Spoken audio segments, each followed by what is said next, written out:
Tonight, the city's under attack, and the only person who can stop it is the guy on the wanted poster in every subway station. That's the stakes. Thousands of lives, a collapsing grid, and the former king of blackouts standing in the one place he swore he'd never go again, between the city and the dark. If he shows his face, he's toast. If he stays hidden, he might actually pull this off. And then, watch somebody else shake hands with the mayor for it. Meet Umbra. He used to treat downtown like his personal dimmer switch, extortion blackouts, museum heists in pitch-perfect silence, one charming attempt at power plant sabotage that almost turned the waterfront into a candlelight dinner for 12 neighborhoods. He wasn't subtle, he was clinical. His crew called themselves the Cutouts, like they were doing arts and crafts on the law. So, what broke him? You think it's a sob story, right? Tragic love, dying mentor, all that jazz. No. It was one night, mid-heist at the Rosemary Museum, when the cops rolled in floodlights the size of small suns. The beams hit him. His shadow snapped like ropes, and he saw a little girl reflected in the shattered glass, looking straight at the monster from the poster on the wall.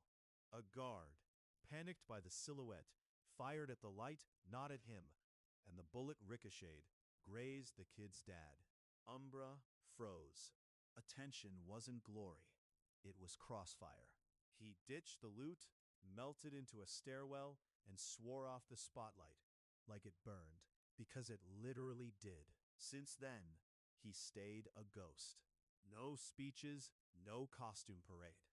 He learned that if he wanted fewer bodies on the ground, he had to make sure nobody could point at him. Which is a cute philosophy until your old crew decides to launch a coordinated city attack at rush hour, and the only person who knows how they think is the guy who used to sign their paychecks. They hit the trains first. Hacked signals, dead man switches whispered awake, 60 tons of steel creeping toward a head-on. Umbra crawling the tunnels like a rumor, coat soaked, eyes on the light where brake fluid sweats off the rails. Next hit, the stadium. Game night, fireworks loaded. The scoreboard rigged to rain down shrapnel if the clock hits 0. Umbra slides into the wiring trough like a bad memory. He knots the shadows tighter than the cables, reroutes the discharge into the concrete, where it will sound like a distant thunderclap. The crowd hears a pop, the lights hiccup, and Beacon does his trademark sky circle for the cameras. That's all the public needs. They cheer the glow, while Umbra is scraping carbon off his gloves under the bleachers, not making eye contact with a single living soul. The city goes to bed, thinking the danger's over, because the montage said so. And Umbra knows the cutouts never stop at 2. Their real trick is misdirection. Get everyone yelling Beacon's name while the quiet bomb ticks in a place no one wants to guard. He walks into the night, like he's clocking in, face under a hood, avoiding every shiny surface that might catch a profile, stepping exactly where the dark is thickest. He's the former villain who won't stand in the light, the unseen hands turning disasters into near misses, and he's fine letting someone else take the bow, because bows pull triggers. Rush hour drops like a hammer. Umbra's old crew flips their switch, and the city's bones groan. Platform clocks freeze, the rails hum wrong, and a hospital 2 blocks off the line watches its backup power dance on the edge. What matters is simple. Thousands of strangers who will never learn his name, and one ex-villain who can't afford to miss a step today. If he wins, they breathe. If he loses, Beacon gets a memorial speech he can cry through on cue. So the question's not, will he show up? It's how does he beat a trap designed by the people who wrote the book on him without letting any camera write him in. So yeah, The city sleeps under a quilt of wrong credits and pretty edits. Beacon tours a children's ward and high-fives a kid who tells him the train felt like flying. Umbra tightens a panel 8 floors below because somebody swapped the wrong fuse during the chaos. Mara stares at her breadcrumb and chooses patience over proof.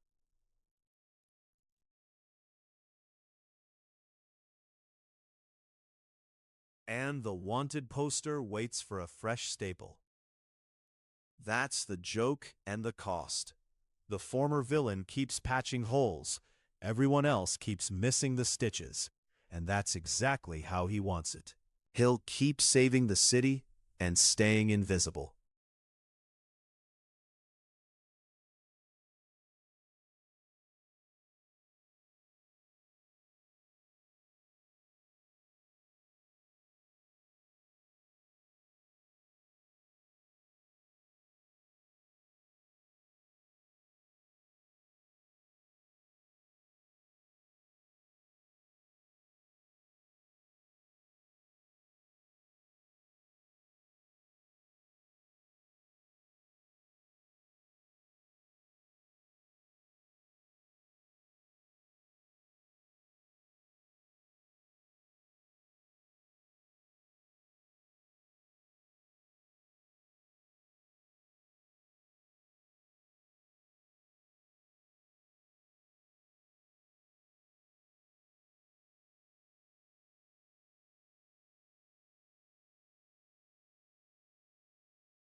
Vad var det som hände i huset, Jenny?